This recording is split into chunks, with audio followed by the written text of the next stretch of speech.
প্রিয় দর্শক, আমন্ত্রণ। শুরু হচ্ছে নারিশ নিরাপদ খাদ্য ও সুস্থ জীবন অনুষ্ঠান, powered by aggregate network limited. অনুষ্ঠানটির কো-স্পন্সর RRP গ্রুপ।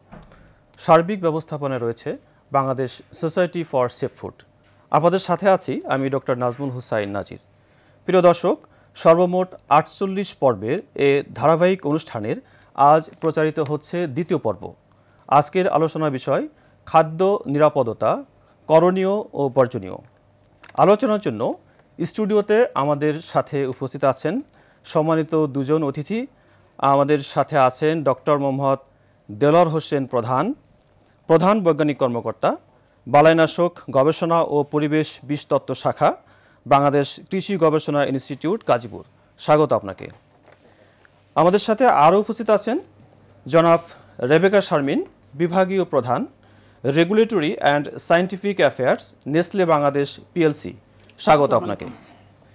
আলোচনা শুরুর পূর্বে সমাজের বিভিন্ন শ্রেণী পেশার মানুষ খাদ্য নিরাপদতা নিয়ে কি ভাবছেন বা করছেন এ বিষয়ের উপরে রয়েছে ছোট্ট একটি ভিডিও ক্লিপ। আমাদের জন্য বাংলাদেশের বিভিন্ন প্রান্ত ঘুরে এই ভিডিও ক্লিপটি তৈরি করেছেন আমাদের সহকর্মী মোহাম্মদ শফিকুল ইসলাম। চলুন দেখে আসি। খাদ্য ও সুস্থ জীবন অনুষ্ঠানে আপনাদের সবাইকে স্বাগত জানাচ্ছি। দর্শক, ইতোমধ্যে আপনারা জেনে গেছেন আজ অনুষ্ঠানের দ্বিতীয় পর্ব। আজকের পর্বের বিষয় খাদ্য নিরাপদতা, করণীয় ও বর্জনীয়। সমাজের বিভিন্ন শ্রেণী পেশার মানুষ খাদ্য নিরাপদতা নিয়ে কি ভাবছেন, চলুন তা জেনে নেওয়া যাক। গোবর সার, কচুরিপানা, ট্রাইকো কম্পোস্ট এগুলো আমি ব্যবহার করেছি। তারপর কিছু ভার্মি কম্পোস্ট ব্যবহার করেছি। যখন কচি লাউ ফোটা শুরু করছে তখন আমি সেগুলাতে হাত পরাগান করেছি। আমি নিরাপদ ফসল উৎপাদন করার জন্য মুরগি লিটার দেই না, শুধু কস্তুরিপানা, গোবর টোবর দিয়ে সবকিছু দিয়ে আমি চারা রোপণ করি। মাঝে মধ্যে নিম কীটনাশক দেওয়া হয়, খৈলের পানি দেওয়া হয়, জৈব বালাইনাশক আছে সেগুলো দেওয়া হয়, কিন্তু কিছু কিছু ক্ষেত্রে কীটনাশক দেওয়ার প্রয়োজন পড়ে। গাবতলিয়াটা থেকে গরু নিয়ে আসি, মোহাম্মদপুর কৃষি মার্কেট গরু জবা করা সিটি কর্পোরেশনের লোক থাকে, ওখানে ভালোভাবে গরু জবা করে পরিষ্কার করে ধুয়ে আমরা এদিকে নিয়ে আসি, পিস করে আমরা পরিমাণে আমরা বেচি। বেশি একটা স্বাস্থ্যসম্মত না, কারণ যেহেতু আমরা হাতে ছিলতেছি, অনেক কিছুই রোগবালাই থাকতে পারে, শরীরে গায়ে আসতে পারে। সবাই করে তো তাই জন্যই করতেছি, এইভাবেই করতেছি, পাবলিক কিনতেছি তাই জন্য। আনার পরে মাছটা আমার নিজের থেকে বেশি যত্ন করি, যে কারণে বরফ আছে, বরফ যে আজ দিয়ে সুন্দর করে রাখি, বড় অল্প অল্প করে উঠাইয়া পরে বিক্রি করি। আমি মাংসটা এখান থেকে নিয়ে পরিষ্কার করতে গেলে পানি ছেড়ে দেয়, যেভাবে দেয় ওইভাবে বাক করে ফ্রিজে রেখে দিই। অনেক সময় হয় যে ফ্রিজে রেখে দিলাম, পরে যখন প্রয়োজন হলো বের করলে আবার একটু গরম করলাম, যেটুকু হইলো খাওয়া দাওয়া শেষ করলাম, আবার ফ্রিজে রেখে দিলাম। ফ্রেশ পানিতে ধুয়ে নেওয়া হয় আর কি, যাতে কোনো ফরেন পার্টিকেল না থাকে আর কি সবজির মধ্যে। তারপর কেটে আবার পরিষ্কার করে রান্না করা হয়। নিরাপদ খাদ্য উৎপাদনের জন্য কৃষকদের আমরা নিয়মিত প্রশিক্ষণের ব্যবস্থা করি, বিভিন্ন ধরনের মাঠ দিবসের ব্যবস্থা করি, জৈব বালাইনাশক ব্যবহারের জন্য উদ্বুদ্ধ করি, জৈব সার সেরকম ভার্মি কম্পোস্ট, বিভিন্ন ধরনের ট্রাইকো কম্পোস্ট, সবুজ সার এগুলো ব্যবহারে তাদেরকে উদ্বুদ্ধ করি। তারপর বিভিন্ন ধরনের কীটনাশক এটা ব্যবহারের ক্ষেত্রে সবসময় সতর্কতা অবলম্বন করতে বলি। প্রিয় দর্শক, খাদ্য নিরাপদতা নিয়ে সাধারণ মানুষের ভাবনাটা কি তা আমরা জেনে নিলাম। মোহাম্মদ শফিকুল ইসলাম, নিরাপদ খাদ্য ও সুস্থ জীবন, এশিয়ান টিভি, ঢাকা। আমরা ছোট্ট ভিডিও ক্লিপটি দেখে আসলাম। ছোট্ট ভিডিও ক্লিপে বাংলাদেশের বিভিন্ন শ্রেণী পেশার মানুষ তাদের মতামত দিয়েছেন। খাদ্য নিরাপত্তা বলতে আসলে তাদের যে মতামত সেটা আমরা জানলাম। আসলে বিশেষজ্ঞ হিসাবে আপনার মতামত কি? প্রথমে আমি ধন্যবাদ জানাতে চাই আজকের এই চমৎকার অনুষ্ঠানের সম্মানিত সঞ্চালক professor doctor KHM Nazmul Hussain Nazir এবং Bangladesh society for safe food ও এয়ারকল মিডিয়া অ্যান্ড কমিউনিকেশনসকে এ ধরনের একটি যুগোপযোগী এবং চমৎকার অনুষ্ঠান আয়োজনের জন্য। আসলে এটি আমরা সবাই জানি, খাদ্য নিরাপত্তা আমাদের সুস্বাস্থ্যের জন্য, সুন্দর জীবনের জন্য অত্যন্ত প্রয়োজনীয়। প্রকৃতপক্ষে খাদ্য নিরাপত্তা বলতে আমরা বুঝি খাদ্যকে এমনভাবে উৎপাদন, প্রক্রিয়াজাতকরণ, সংরক্ষণ ও পরিবহন করা যাতে খাদ্যে কোনো রকমের ভৌত, জৈবিক ও রাসায়নিক দূষক না থাকে, অথবা ক্ষেত্রবিশেষে এ সমস্ত দূষক উপস্থিত থাকলেও এদের মাত্রা যাতে ম্যাক্সিমাম রেসিডিউ লিমিট অথবা সর্বোচ্চ অবশিষ্টাংশের মাত্রার নিচে থাকে, যাতে করে আমাদের স্বাস্থ্যের জন্য কোনো ঝুঁকির কারণ না হয়ে দাঁড়ায়। ওকে, থ্যাংক ইউ। অনেক সুন্দর বলেছেন আপনি। আমরা যদি খাদ্য উৎপাদন থেকে শুরু করি, যে একজন কৃষক তার জমিতে ফসল ফলাচ্ছেন, সবজি ফল বা বিভিন্ন ফসল ফলাচ্ছেন, বিভিন্ন কারণে তাকে কীটনাশক বা বালাইনাশক ইউজ করতেই হয়। তো কীটনাশক বা বালাইনাশক ইউজ করার পরও একজন কৃষক কিভাবে খাদ্যের নিরাপত্তা নিশ্চিত করতে পারে? ধন্যবাদ আপনাকে। শুধু বাংলাদেশেই নয়, সারা বিশ্বে আমাদের ক্রমবর্ধমান যে জনসংখ্যা, এই জনসংখ্যার খাদ্য চাহিদা মেটানোর জন্য বালাইনাশক অথবা কীটনাশক ছত্রাকনাশক ব্যবহারের কোনো বিকল্প নেই। যেহেতু আমাদের রাসায়নিক বালাইনাশক ব্যবহার করতেই হয় খাদ্য নিরাপত্তার জন্য, সেজন্য আমরা রাসায়নিক বালাইনাশক ব্যবহার করার পরেও আমাদের উৎপাদনকারীগণ যদি কয়েকটি বিষয় লক্ষ্য করেন, তাহলে খুব সহজেই আমরা এই বিষাক্ত রাসায়নিক বালাইনাশক ব্যবহার করার পরেও আমরা আমাদের ভোক্তাদের জন্য নিরাপদ খাদ্য নিশ্চিত করতে পারবো। আসুন আমরা একটু জেনে নেই আসলে সেই বিষয়গুলো কি। প্রথমে যদি আমি বলি, আমাদের উৎপাদনকারীকে 1 নম্বরে চিহ্নিত করতে হবে যে আসলেই আমার ফসলে কোন রোগবালাই বা পোকামাকড় আক্রমণ করেছে। আমি এটি জেনে যদি আমি সঠিক কীটনাশক বা বালাইনাশক সঠিক মাত্রায়, সঠিক পরিবেশ এবং সঠিক সময়ে প্রয়োগ করি, তাহলে আমার খাদ্যদ্রব্যে বালাইনাশকের অবশিষ্টাংশ থাকবে না। এক্ষেত্রে একটি গুরুত্বপূর্ণ যে বিষয়, সেটি হলো আমাদের উৎপাদনকারীগণকে অবশ্যই গুড এগ্রিকালচারাল প্র্যাকটিস, অর্থাৎ বালাইনাশকের ক্ষেত্রে প্রত্যেকটি বালাইনাশকের একটি অপেক্ষমান সময় রয়েছে, যেটিকে আমরা প্রি হারভেস্ট ইন্টারভেল বলি। এই বালাইনাশকের অপেক্ষমান সময় মেনে যদি আমাদের কৃষকগণ ফসল সংগ্রহ করে, তাহলেই আমাদের উৎপাদিত ফসল বিষাক্ত রাসায়নিক বালাইনাশক মুক্ত হবে এবং নিরাপদ হবে। যেমনটি আপনি বলছিলেন যে আসলে বালাইনাশক অ্যাপ্রোপ্রিয়েট বালাইনাশক ইউজ করা উচিত এবং এটা ব্যবহার করার পরে একটা নির্দিষ্ট সময় পরে সেটা বাজারে নিয়ে আসা উচিত।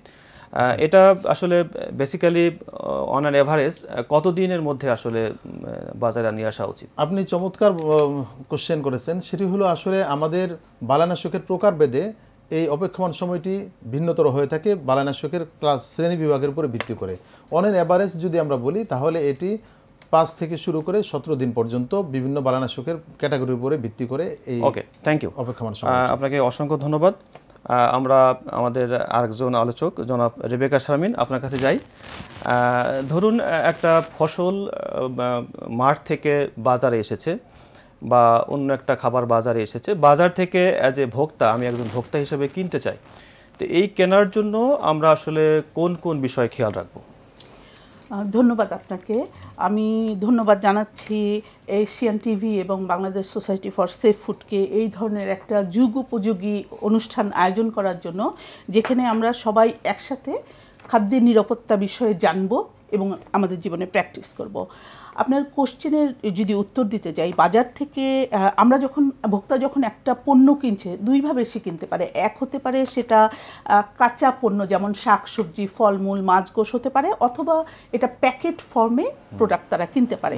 তো কাঁচা যখন কিনে থাকে, সেই দ্রব্যের ক্ষেত্রে আমরা যদি দ্রব্যটির বাহ্যিক অবস্থাটা পর্যবেক্ষণ করি, লাইক এটার গন্ধ কেমন আছে বা এটার রঙটা কেমন আছে, এটার টেক্সচারটা কেমন আছে, এটা পণ্যটি চেনার একটা উপায়। আর তাছাড়া আমাদের যে দিকে খেয়াল রাখতে হবে সেটা হচ্ছে যে বিক্রেতা, তার হাইজিন, তার হেলথ কন্ডিশন, তার কোনো ভিজিবল হেলথ ইস্যু আছে কি না।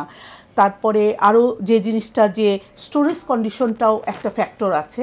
আর এই সব পণ্য কেনার ক্ষেত্রে আমি যেটা দর্শকদের বলবো যে মৌসুমি শাকসবজি, ফলমূল কেনার দিকে আপনারা দৃষ্টি রাখবেন। এবার আমি একটু চলে আসি প্যাক বা প্যাকেটজাত পণ্যর ক্ষেত্রে। প্যাকেটজাত পণ্যর ক্ষেত্রে আমাদের যেটা সবচেয়ে প্রথমে খেয়াল রাখতে হবে সেটা হচ্ছে মেয়াদের ডেট। এবং আমি বাংলাদেশ গভর্নমেন্টের নিয়ম অনুযায়ী সবাইকে যেটা জানাতে চাই, এটা হচ্ছে ম্যান্ডেটরি ল। আপনারা যখন মেয়াদ চেক করবেন, অবশ্যই দিন, মাস, বৎসর। ওকে, আপনি যেটা বলছিলেন যে আসলে খাবারের মেয়াদ উত্তীর্ণ হয়েছে কিনা বা এক্সপায়ার ডেটের বিষয়ে গুরুত্বপূর্ণ কথা হিসেবে বলেছেন। আসলে খাবারটা কোন পরিবেশে বিক্রি হচ্ছে, সেটা যে পরিবেশে বিক্রি হচ্ছে, এই পরিবেশ বা আবহাওয়ার যে তাপমাত্রা, এই তাপমাত্রা বা পরিবেশ, এটার গুরুত্ব কি যদি এক কথা বলেন? তাপমাত্রার গুরুত্ব তো অবশ্যই আছে। আমি যদি মেয়াদ উত্তীর্ণ খাবারের কথা বলে থাকি, মেয়াদ উত্তীর্ণর আসলে খাবার যখন মেয়াদ উত্তীর্ণ হয়ে যায়, তখন অনেক হেলথ কনসিকুয়েন্সেস আসে। এর মধ্যে একটা যেটা হতে পারে সেটা হচ্ছে বিভিন্ন ধরনের রোগ বালাই, মানে স্বাস্থ্যহানি ঘটবে। কারণ তখন হবে কি, তাপমাত্রার কারণেই হোক আর মেয়াদ উত্তীর্ণের কারণেই হোক, এনভায়রনমেন্টাল ফ্যাক্টরের কারণে বিভিন্ন ব্যাকটেরিয়া, ভাইরাস এবং পরজীবী সব কিছুই এতে সংক্রামিত হতে পারে। তো ফলে খাদ্য বিষক্রিয়া হয়ে খাদ্যের এটা হেলথ ইস্যু হবে। আর তাছাড়া খাদ্যের গুণগত মানের তো পরিবর্তন হয়ে যাবে, কারণ আবহাওয়ার তারতম্যের সাথে গুণগত মানের একটা সম্পর্ক রয়েছে। থ্যাংক ইউ, আপনার উত্তর পেয়েছি। আসলে স্বাস্থ্যগত এবং পরিবেশগত বা পুষ্টিগত যে ঝুঁকি রয়েছে সেটা আমরা আপনার উত্তরের মাধ্যমে জানতে পারলাম। আসলে আমরা যদি কাঁচা খাবার বা বাজার থেকে নিয়ে এসে কাঁচা খাবার অথবা রান্না করা খাবার যদি একসাথে রাখি, সেটা অন্য কোথাও হতে পারে, ফ্রিজে হতে পারে, তাহলে আসলে কি স্বাস্থ্য ঝুঁকি আছে বলে আপনি মনে করেন? আচ্ছা, আপনি খুবই একটা সুন্দর কোশ্চেন করেছেন এবং ফুড সেফটির যে 7টা ধাপ আছে তার মধ্যে কিন্তু 4 নম্বর ধাপটা হচ্ছে প্রোডাক্ট সেপারেশন, মানে সেগ্রিগেশন। কাঁচা খাবার আর যদি রান্না করা খাবার একসাথে রাখা যায় তখন কিন্তু ক্রস কন্টামিনেশনের একটা সম্ভাবনা থাকে। সেখানে কাঁচা খাবার থেকে যে রান্না করা খাবারে সে হচ্ছে কন্টামিনেটেড হয়ে যায়। আবার আপনি খুব সহজ একটা এক্সাম্পল দেই আমি আপনাকে, সেটা হচ্ছে যে ফ্রিজে কেউ খাবার রেখেছে, যেমন পাকা কাঁঠাল যদি কেউ রাখে এবং রান্না করা কোনো খাবার রাখে, আপনি দেখবেন যে ওই রান্না করা খাবারটাতে কিন্তু কাঁঠালের গন্ধ চলে গেছে এবং খাবারটা তার সক্রিয়তা হারিয়ে ফেলেছে গন্ধটা ছড়িয়ে পড়বে সব জায়গায়। সো ওই খাবারের যে একটা টেস্ট ছিল সেই টেস্টটা আর পাবে না, অরিজিনাল টেস্টটা থাকবে না, ওই টেস্টটা আর থাকবে না। তাছাড়া পচনটা দ্রুত হবে, কারণ কাঁচা খাবার তো খুব তাড়াতাড়ি পচে যায়। তো এখানে যে রান্না করা খাবারটাতে ওই ট্রান্সমিশনটা হয়ে যাবে। আর তাছাড়া আরেকটা জিনিস, তো আপনার অনেক ধন্যবাদ। আসলে খাবারটা রান্না করার পরে আসলে আমরা কতক্ষণের মধ্যে ফ্রিজে রাখা উচিত? খাবারটা রান্না করার পর খাবারটা যখন রুম টেম্পারেচারে আসে তারপর সাধারণত 2 ঘন্টা পর্যন্ত খাবারটা ঠিক থাকতে পারে, যখন কিনা ব্যাকটেরিয়াল কন্টামিনেশন শুরু হবে না। মানে সর্বোচ্চ 2 ঘন্টা? সর্বোচ্চ 2 ঘন্টা। ওকে, অনেক ধন্যবাদ। আমরা ডক্টর প্রধান আপনার কাছে আসি, আবার ফিরে আসলাম। অতিরিক্ত কীটনাশক যদি আমরা কোনো খাবারে বা কোনো ফসলে থাকে তাহলে কি কি স্বাস্থ্য ঝুঁকি আছে বা কি বিষয় হতে পারে, এই বিষয়ে আমরা আপনার কাছ থেকে শুনবো। আমরা ছোট্ট একটি বিজ্ঞাপন বিরতিতে যাব। প্রিয় দর্শক, আলোচনা জমে উঠেছে, কিন্তু আমাদেরকে ছোট্ট একটি বিজ্ঞাপন বিরতিতে যেতে হচ্ছে। বিজ্ঞাপন বিরতি পরে আবার ফিরছি আলোচনায়, ততক্ষণ আমাদের সাথে থাকবেন।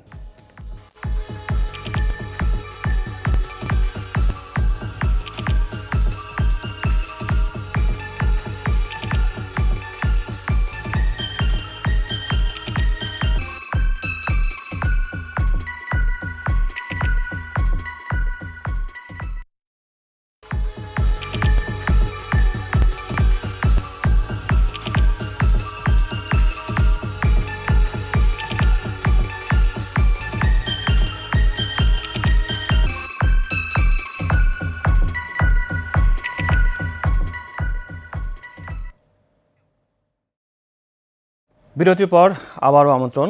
প্রিয় দর্শক, আপনারা দেখছেন নারিশ নিরাপদ খাদ্য সুস্থ জীবন অনুষ্ঠান, powered by aggregate network limited. অনুষ্ঠানটির কো স্পন্সর RRP গ্রুপ, সার্বিক ব্যবস্থাপনায় Bangladesh society for safe food.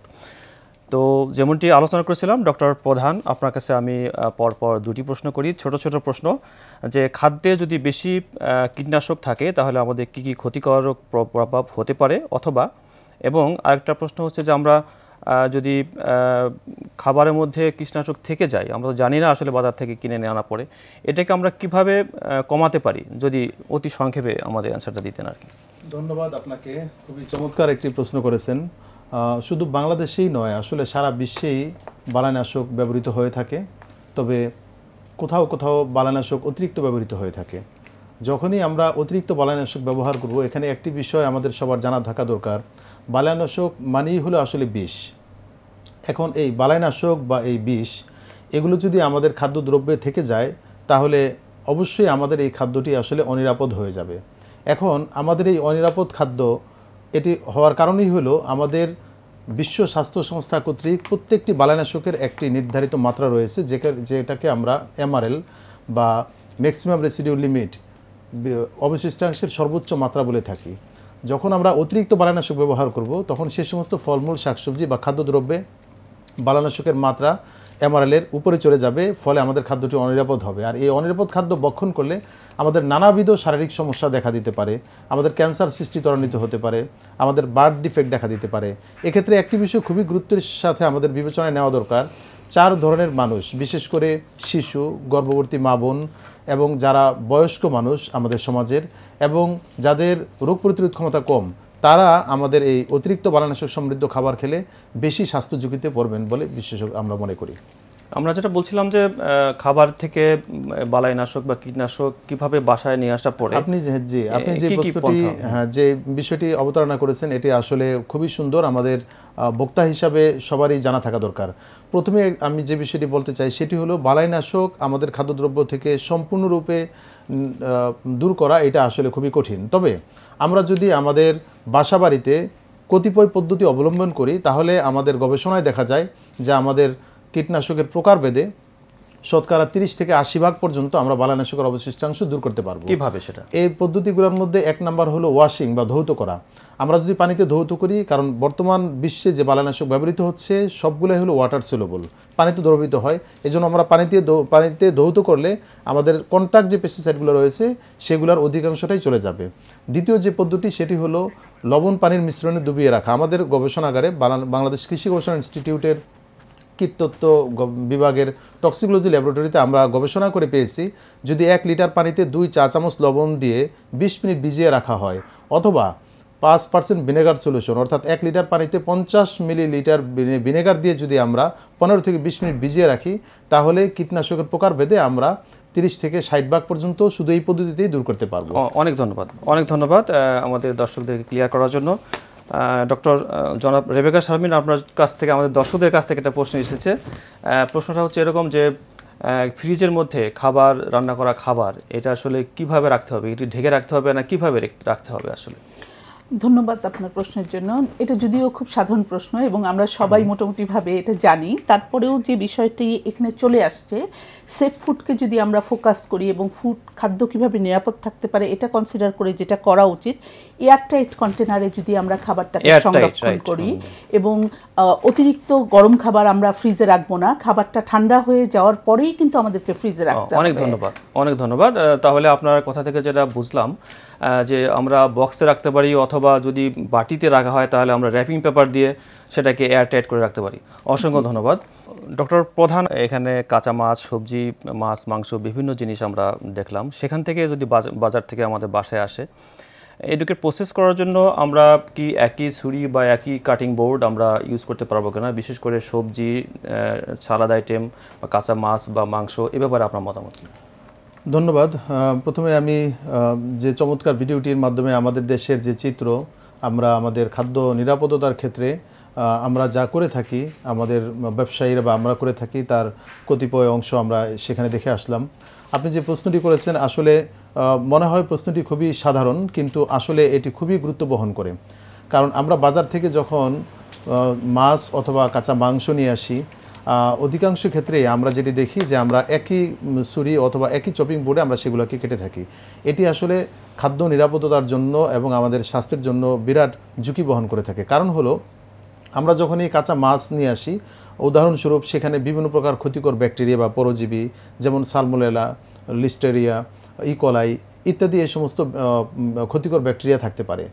এখন আমি যদি একই ছুরি বা চপিং বোর্ডে এগুলো প্রসেস করি এবং পাশাপাশি সবজিও আমি সেখানেই প্রসেস করি, তাহলে সবজিতে খুব সহজেই আমার এই ক্ষতিকর ব্যাকটেরিয়াগুলো সেখানে চলে যেতে পারে, আমার সবজিকে সংক্রমিত করবে।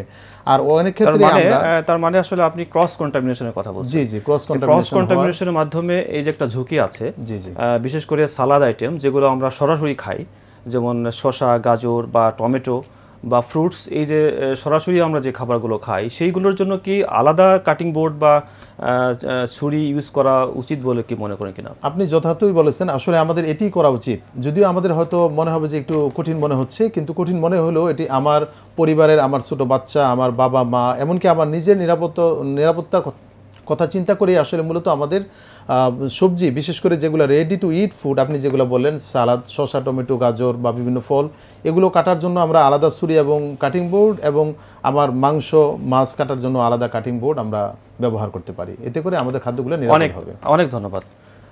প্রিয় দর্শক, আমাদের প্রতিটি পর্বের বিষয়বস্তুর উপরে একটি করে কুইজ থাকবে। আপনারা স্ক্রিনে আমাদের কুইজটি দেখতে পাবেন। কুইজটির উত্তর আপনার পুরাপুরি বা পূর্ণাঙ্গ ঠিকানা লিখে আমাদের স্ক্রিনে দেখানো হোয়াটসঅ্যাপ নম্বরে পাঠিয়ে দিন। বিজয়ীদের জন্য থাকবে আকর্ষণীয় উপহার। তো জনাব রেবেকা শারমিন, আপনার কাছে আসি। একটা প্রাসঙ্গিক প্রশ্ন বা বিষয়, সেটা হচ্ছে যে আমরা আমাদের বাচ্চাদেরকে স্কুলে পাঠাই, এই বাচ্চাদের সাথে আমরা বিভিন্ন টিফিন দিয়ে দিই। কোন ধরনের টিফিন বাচ্চাদের জন্য নিরাপদ বা স্বাস্থ্য ঝুঁকি তৈরি করবে না বলে আপনার স্পেসিফিক মতামত কি? আচ্ছা, বাচ্চাদের টিফিনের ক্ষেত্রে যেটা হতে পারে সেটা প্যাক করা খাবার যদি প্রপার নিউট্রিশন দেয় বা বাসার তৈরি খাবার, দুটোর কোনোটার ক্ষেত্রে ভালো মন্দ আমরা বলতে পারবো না, দুটোই ভালো। যেমন আমরা যদি বাজারে তৈরি কোনো কোম্পানির ভালো খাবার যেটা কিনা বাচ্চার ব্যালেন্স ফুড প্রোভাইড করছে, যেমন নুডলস হতে পারে, কোনো একটা এনার্জি বার হতে পারে, সেটাও কিন্তু বাচ্চার জন্য খুবই ভালো। মোট কথা একটা জিনিস আমাকে খেয়াল রাখতে হবে, বাচ্চা যাতে খাবারটা খেতে ইন্টারেস্ট পায়। এখন কিছু কিছু খাবার আছে সেই খাবারের কিন্তু টিফিন বক্সে রাখার কারণে অবস্থাগত পরিবর্তন হয়ে যায়, সগি হয়ে যায়। ওকে, তাহলে আপনার কথায় যেটা এতক্ষণে বুঝলাম যে আসলে এমন খাবার দেওয়া উচিত যে খাবারটা সহজে নষ্ট হবে না, এবং স্কুলে বা তাদের প্রতিষ্ঠানে যে যাতে খাওয়ার সময় যাতে সেটা নিরাপদ থাকে। সেক্ষেত্রে আপনার স্পেসিফিক একটা বা দুইটা সাজেশন দিতে পারেন কিনা, যেমন ধরেন সেদ্ধ ডিম বা এরকম?